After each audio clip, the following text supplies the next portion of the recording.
mucho gusto saludarlos en esta tarde para nosotros, en esta mediodía para ustedes.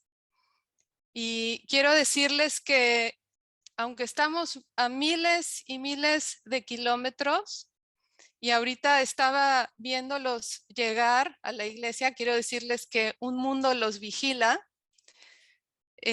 Y verlos entrar por esa puerta, la verdad es que me emocioné porque recordé las tantas veces que me tocó darles un abrazo en la puerta y bueno, quiero decirles que les amamos, que son hermosos, extrañamos a nuestra iglesia, nuestra familia. Y bueno, hemos estado yendo a congregaciones aquí en España, pero quiero decirles que ustedes son la más bonita. Ustedes son la mejor de todas. Y aunque estemos lejos en distancia, quiero decirles que estamos cerca porque estamos orando por ustedes y sabemos que ustedes están orando también por nosotros. En esta hora vamos a empezar y me gustaría que oremos para iniciar nuestro estudio de hoy de la palabra que el Señor tiene hoy para nosotros.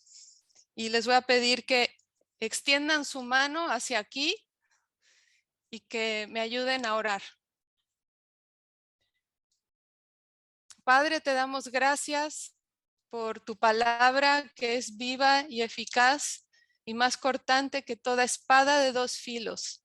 Gracias, Padre, porque aunque estamos lejos en espacio, estamos cerca de corazón, somos uno solo, somos un solo cuerpo en Cristo. Y gracias que donde hay dos o más reunidos, tú estás ahí en medio. Gracias, Señor, porque donde está tu espíritu, ahí hay libertad. Y declaramos en este día que tu Espíritu Santo prevalece encima de cualquier otro espíritu. Tu espíritu levanta bandera, levanta la victoria en medio de nuestras vidas, en medio de tu iglesia. Y Señor, encomendamos a ti este tiempo, que seas tú hablando a cada corazón, rompiendo, Señor, toda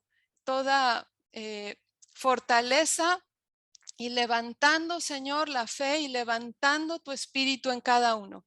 Gracias te damos, Señor, que nos podemos reunir en este día. Y gracias, Padre, por tu iglesia, que es hermosa, es maravillosa y está llena de tu favor en este día. Amén. Amén. ¿Están listos para la palabra? Quiero saludar a todos los que nos están viendo por las redes. Queremos saludarte a ti que estás viendo este mensaje por las redes. El día de hoy Luis no pudo estar aquí, pero les manda un saludo a todos, un abrazo. Que sepan que cuando oramos en las mañanas, ustedes están en nuestras oraciones. Pero bueno, vamos a empezar hoy con la palabra que tiene hoy el Señor. Y quiero decirles que los que somos creyentes en Dios, ¿cuántos somos creyentes en Dios? Bueno, ¿cuántos le creemos a Dios?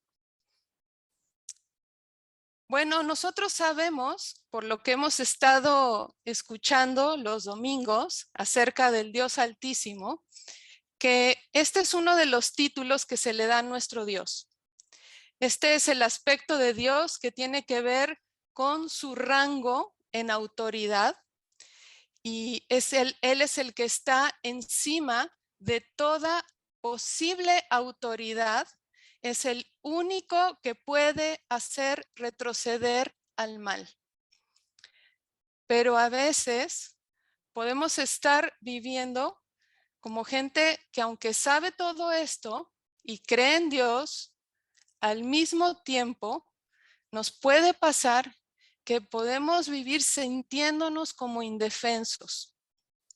sintiéndonos sin escapatoria, sin opción, sin poder hacer nada al respecto cuando enfrentamos una adversidad. Y esto nos puede producir un conflicto en nuestra mente y en nuestro espíritu. ¿Por qué? Pues porque decimos creer algo que en la práctica es muy difícil de cumplir. Pero ¿saben qué? Dios sabe nuestras debilidades. A Él no lo podemos engañar y a Él no lo vamos a sorprender. Él sabe que nosotros como seres humanos batallamos con esta dualidad. El sí, pero no. Y el no, pero sí. Cuando estamos en este conflicto, empezamos a perder de vista a ese Dios poderoso, al Dios altísimo. Y de pronto nos es muy difícil dejar de enfocarnos en nuestro problema. ¿Les ha pasado? Que no falta nuestro amigo, nuestra amiga que nos dice, ya va a pasar. Y tú por dentro dices, sí, porque tú no estás aquí.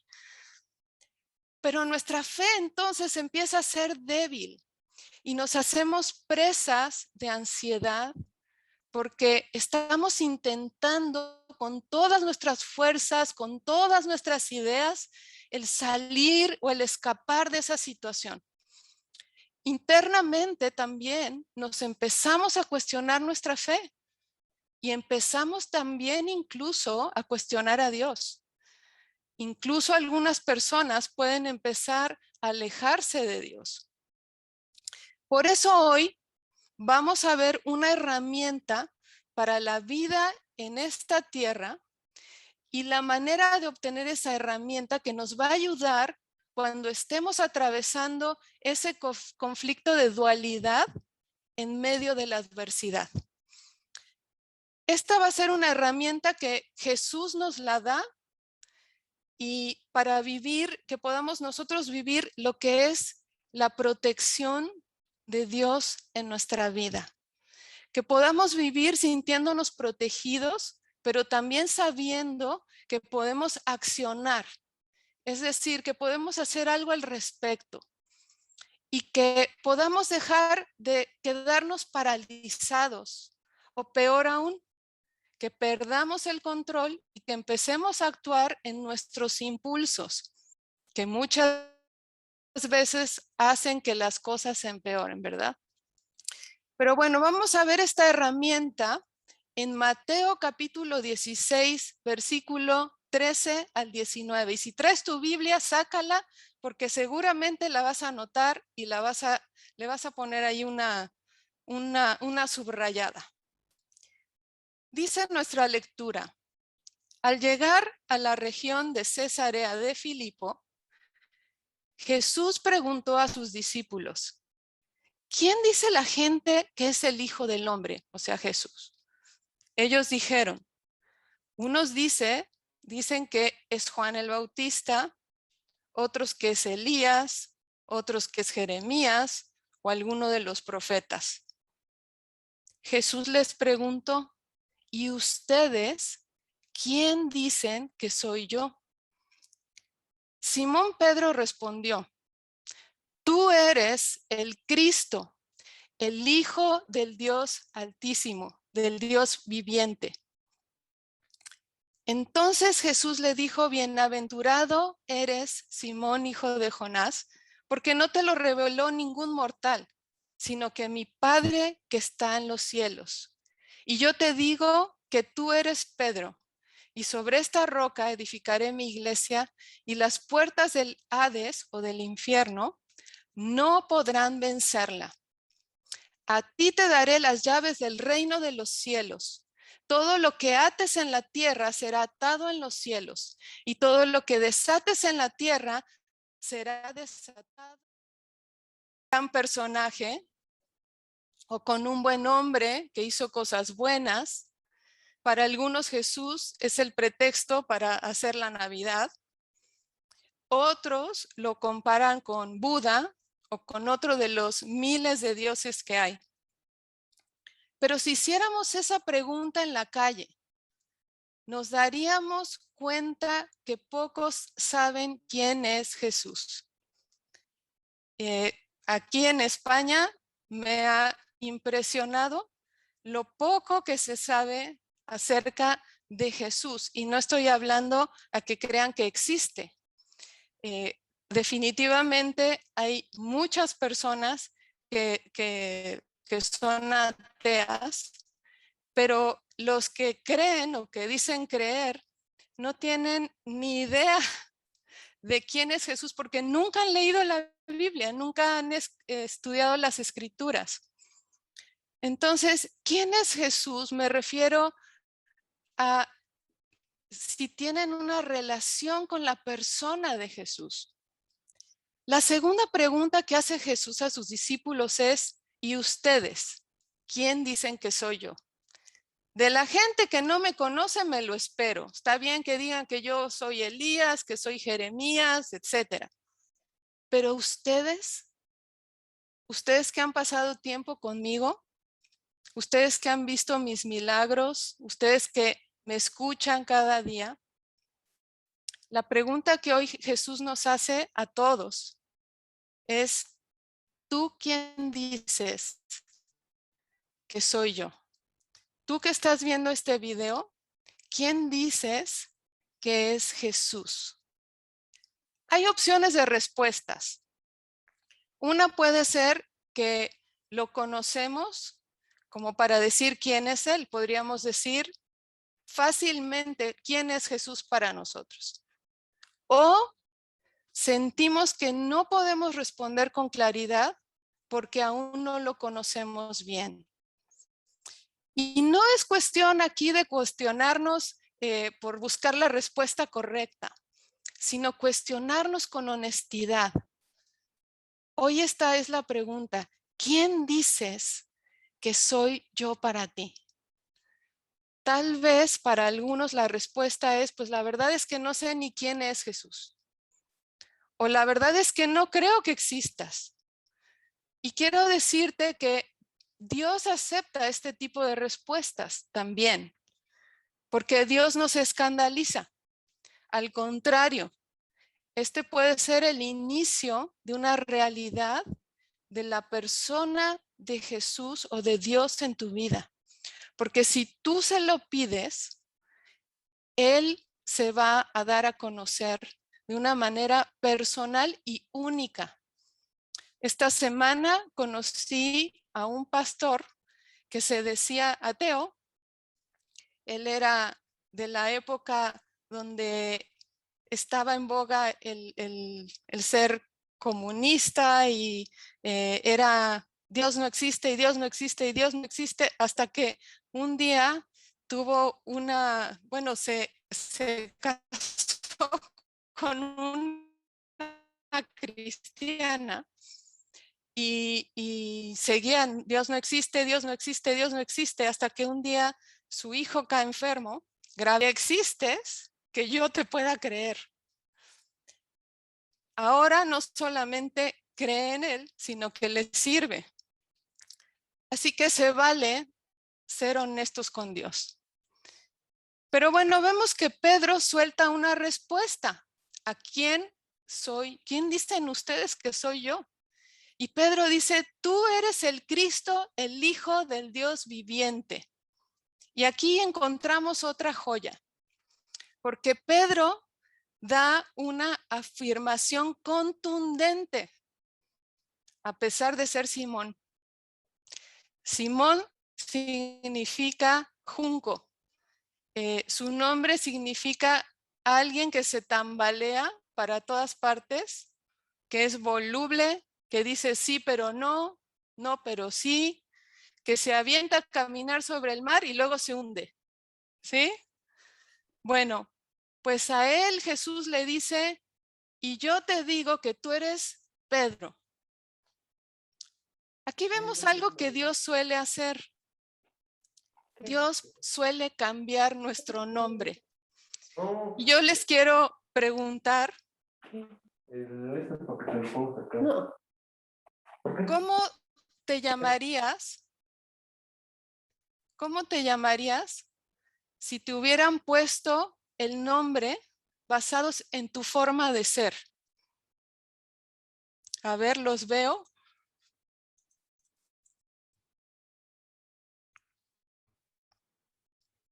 ¿Cómo te llamarías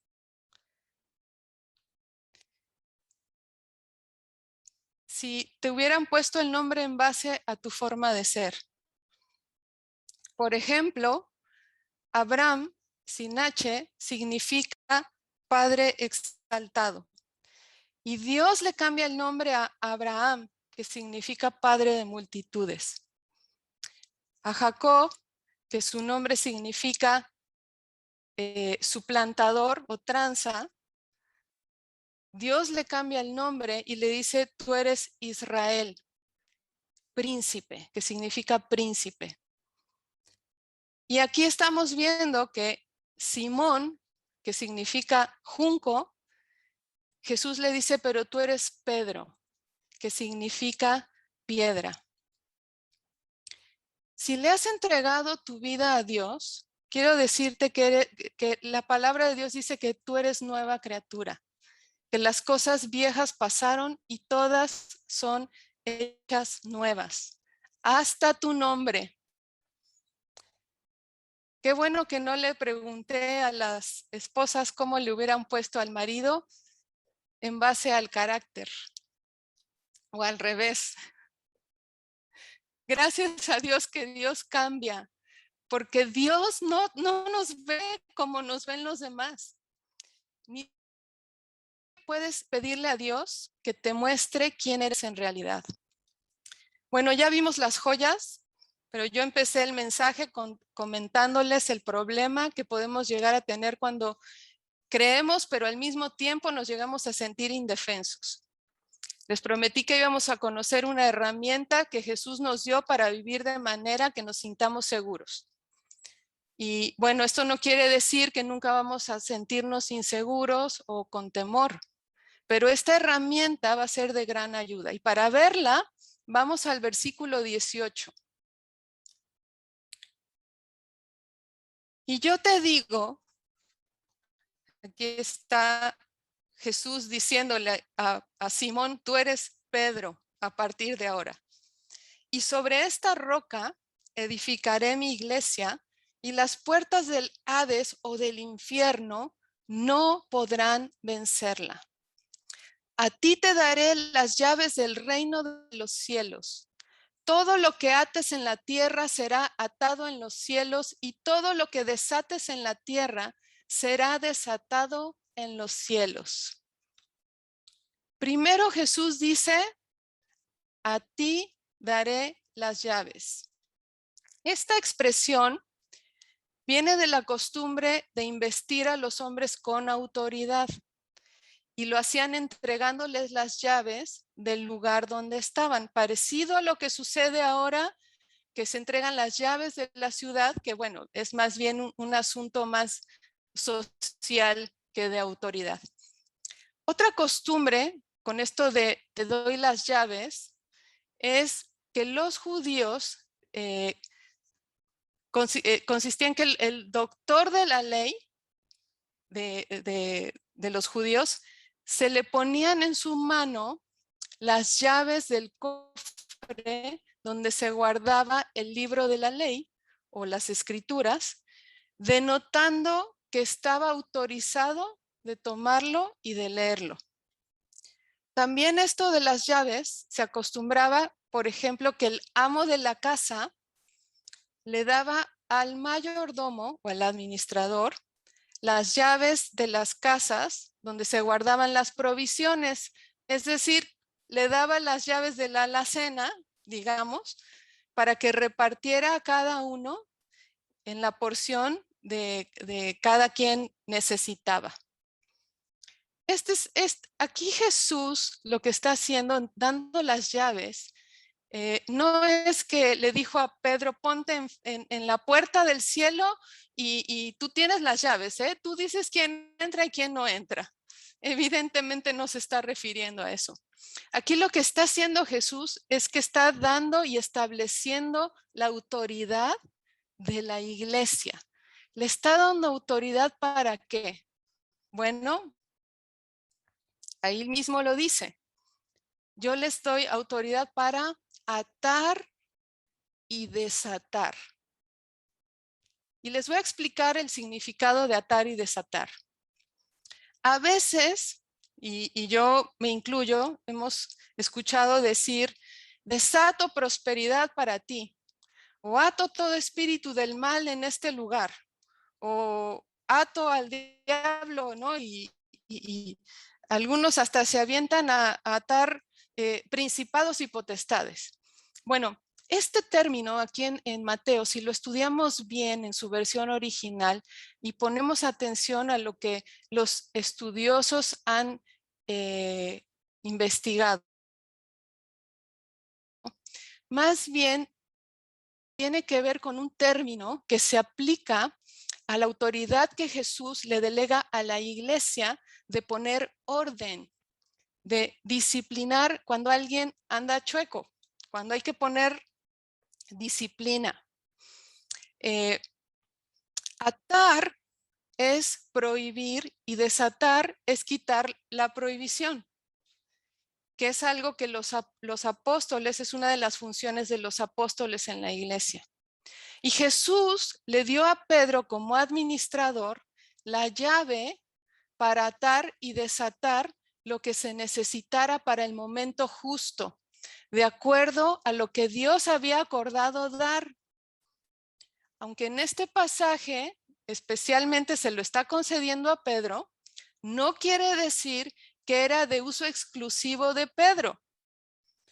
Pedro fue la puerta o el primero de muchos que íbamos a venir después. Atar y desatar, fíjense, que era un término relacionado a las escrituras, que en la antigüedad, ustedes saben que la Biblia no estaba en libros como ahora, sino estaba en rollos como pergaminos. Y estos rollos se cerraban atándolos con una cuerda. Y cuando se iban a leer delante de la congregación, se desataban. Ahí también viene el atar y desatar las escrituras. Entonces, ¿qué implica esto de atar y desatar para mí? ¿Y esto a mí de qué me sirve? Bueno, esto implica que tenemos una misión. Tú tienes una misión, yo tengo una misión. La misión es desatar lo que Dios piensa y decírselo a los que no lo saben. Pablo pregunta en Romanos, ¿cómo van a saber si nadie les predica? Entonces, cuando hablamos, por ejemplo, del perdón de Dios, cuando nosotros decimos, es que Dios ya te perdonó, ya no hay cuentas pendientes con Dios. En esa declaración nosotros estamos desatando parte de lo que es el reino de Dios en una vida. Fíjense qué crucial lo que podemos desatar. Atar y desatar también tenía que ver con declarar que algo era legal o ilegal de acuerdo a Dios. Por ejemplo, no sé si se acuerdan cuando Jesús les desata, fíjense, es la misma expresión, desata a los discípulos para que pudieran recoger espigas en el día de reposo, aun cuando los religiosos decían que estaba prohibido. Otro ejemplo de esto de atar y desatar fue cuando Dios le dice a Pedro en relación con Cornelio, ¿se acuerdan que Cornelio no era judío? Y Dios le dice, no llames impuro a lo que yo ya he limpiado. Aquí se estaba atando algo. ¿Qué se estaba atando? Una mentira. ¿Cuál mentira? De que Dios solo salvaba a los judíos. Se desata, digamos, el mensaje para los no judíos. Entonces, podemos decir que atamos y desatamos cuando hablamos, cuando predicamos, cuando oramos, cuando enseñamos lo que es el reino de Dios en la vida de los hombres. Y esto no solamente se hace en el edificio de la iglesia, esto se hace todos los días en nuestro tiempo personal con Dios, tú lo puedes hacer. Cuando estamos también unidos, como ahorita, en un contexto de iglesia.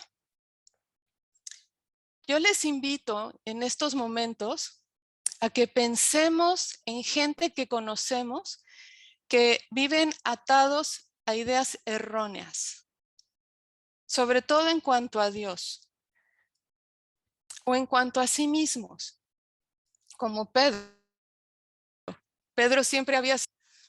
Pensemos en esas personas que viven atados, o incluso nosotros mismos, que podríamos estar atados a ideas que nos mantienen como presos de ansiedad, de depresión, de temor. Pensemos también en esas ocasiones cuando nos encontramos en una situación difícil de enfrentar. Algunos en estos momentos están en una situación sumamente delicada, sumamente difícil de enfrentar. La pregunta es, ¿qué dice Dios al respecto de eso que estás viviendo? De eso que estás pensando, de eso que te produce ansiedad o temor. Y aquí es donde ponemos en práctica esta enseñanza. Últimamente, varios de nosotros hemos estado atravesando tiempos difíciles. Quiero decirles que nosotros cada semana nos enteramos de lo que están atravesando ustedes. Sabemos de familias que están pasando pruebas. Algunos están enfrentando enfermedad, otros están enfrentando escasez, otros están enfrentando situaciones difíciles en sus familias. Pero quiero decirles que hemos visto que cuando nos hemos puesto de acuerdo para orar a Dios y hemos atado y hemos desatado lo que Dios ha decretado, hemos visto milagros de Dios. Pero bueno, aquí no termina el mensaje, porque quiero decirles que para que podamos usar esta herramienta, hace falta un fundamento legal que nos permite hacerlo. Vamos a ver cuál es. Y la respuesta está en la pregunta que Jesús hace. ¿Y tú quién dices que soy? Pedro, vimos que Pedro le dio al blanco y dijo, tú eres el Cristo, el Hijo del Dios vivo. ¿Qué implicaciones tiene esta breve declaración? No se echó un speech, Pedro, simplemente dijo, tú eres el Cristo, el Hijo del Dios vivo. Bueno, vamos a ver qué implica rápidamente.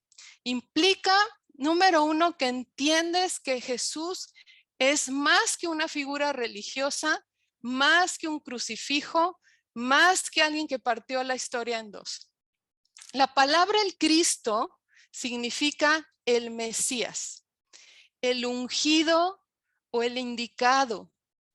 ¿Para qué? Para traer salvación. Cristo es la única solución entre la separación del hombre y Dios. Entender que Jesús es el Cristo es entender que su muerte en la cruz es la solución de mi vida. Y la segunda declaración es, tú eres el Hijo del Dios vivo. ¿Qué implica esto? Pues que si Jesús es el Hijo del Dios vivo, entonces Jesús es Dios. Entonces, con todo poder y con toda autoridad en el universo entero, Filipenses dice que su nombre es el nombre que está sobre todo nombre, sobre toda autoridad, para que en el nombre de Jesús se doble toda rodilla de los que están en el cielo, en la tierra y debajo de la tierra. Y a la vez es nuestro amigo, es nuestro Señor, es aquel que a partir de ahora está con nosotros y que ahora ya no decido yo solo, ya no tengo esa presión de decidir yo solo, ya no planeo solo mi agenda, ya no son mis planes, sino es, Padre, hágase tu voluntad. Señor, hágase tu voluntad. Y yo quiero invitarte a ti que no estás tan cerca de Dios, aparentemente, porque Dios te ha estado buscando y Dios ha estado haciendo jugadas para llegar a ti, tal vez hasta desde tu infancia. Hoy tú puedes decirle, Señor Jesús, te pido que yo te pueda conocer. Y así como Pedro dijo, yo digo, tú eres el Cristo, tú eres mi Salvador, tú eres el que pagó en la cruz por mis pecados. Toma mi vida el día de hoy. Finalmente, en el versículo 18, dice Jesús, y las puertas del infierno o del Hades no podrán vencerla. ¿A quién? A ti, a mí, pero a la iglesia. A los que nos reunimos en un corazón, en un sentir, creyéndole a Dios. A los que nos unimos para mostrarnos el amor unos a otros. Nos unimos para servir a nuestra generación, nos unimos para servir a nuestra comunidad, a nuestros vecinos, a los que aún no saben nada de Dios. Quiero decirte, iglesia, que el cielo está de nuestra parte. Tenemos dos funciones a las que Jesús nos invita hoy. Una es empezar a poner en práctica el atar y desatar.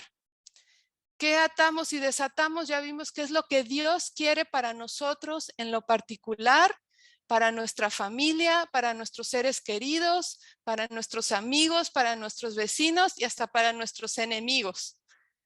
Porque no estamos indefensos, no estamos a expensas de la casualidad.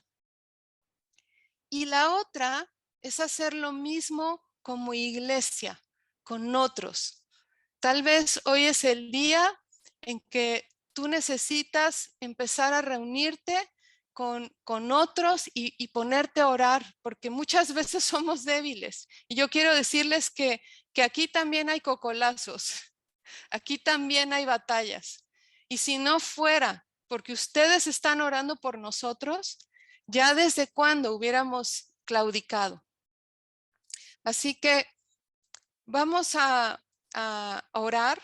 Yo les quiero invitar a ponernos de pie y a poner en práctica esta palabra de hoy.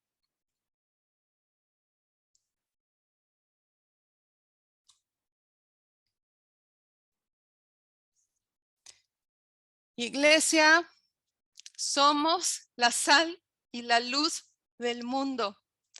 Quiero decirles que aquí estamos viendo tantas tinieblas, tanta oscuridad, y vemos cómo aún así la iglesia se levanta y es luz y sigue creciendo y está impactando, aunque no, tal vez no como en México, pero la iglesia se está levantando en todas partes, en Irán, en Irak, en Arabia Saudita, en África, en los lugares más recónditos, está la sal y la luz, la sal que hace que las cosas no se descompongan más de lo que están.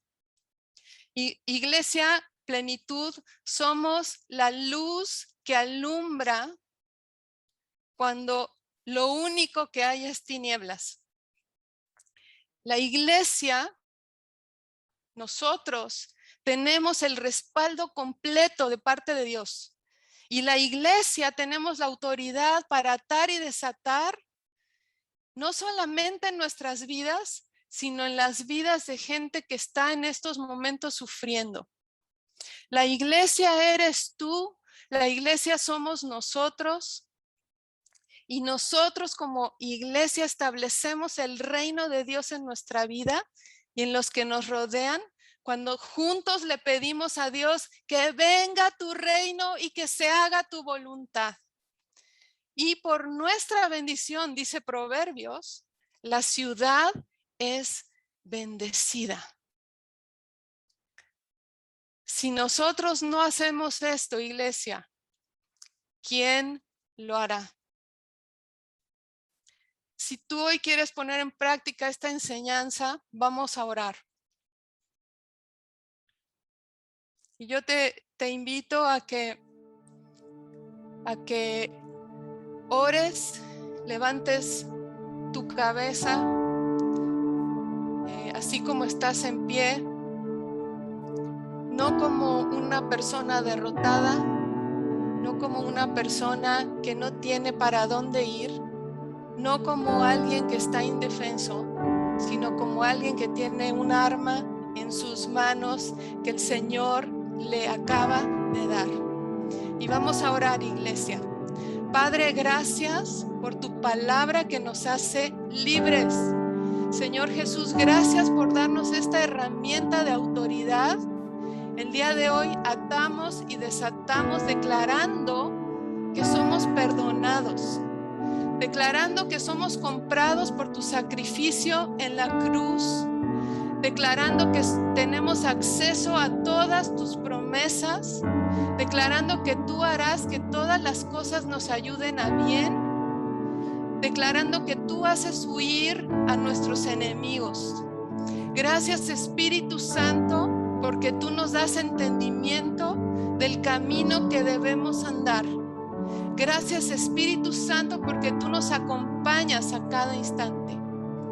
Hoy oramos todos como uno solo, unos en México, en Puebla y otros aquí en España, todos al mismo sentir. Oramos que venga tu reino sobre nuestros seres queridos y declaramos sanidad en los que están padeciendo enfermedad en el nombre poderoso de Jesús. Amén.